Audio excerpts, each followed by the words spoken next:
Just got home. It got really dark out, but I had some fun tonight in the K24a. You guys seen that thing spins like crazy, and I was launching at 3,000 RP or 3,000 or 3,500 RPMs for the first few, and then I dropped it to like 2,500. So it spins like crazy at first, but once it grips, man, it's also good practice for the track, you know, just to kind of get used to it.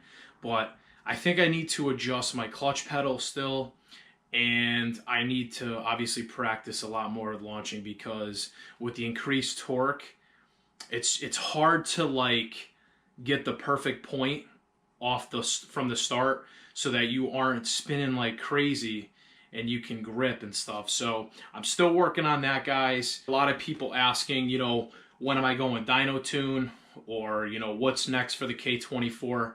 Honestly, I'd like to get a slightly bigger exhaust for it, K20 head, or are you going Type S pump? Guys, to answer all those questions, unfortunately I didn't put the K20 head on. It has high miles, and I didn't get the Type S pump because I was trying to keep it under a certain budget. So if you guys like this video, be sure to give me a like, guys.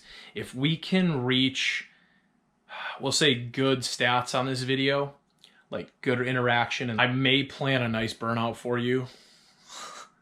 I'm definitely gonna need a new clutch, and I'm gonna need new tires for sure. I'm gonna need brakes as well. So the K24 is gonna need some maintenance probably sooner than expected. Drop all your comments down below. Drop comment burnout if you guys want to see a burnout, or you want to see more launches. So aside from, you know, maybe messing with the mid pipe or something like that, maybe a 2.5 inch or something, I'm not really gonna go do anything else to this build, guys. It's been running pretty good.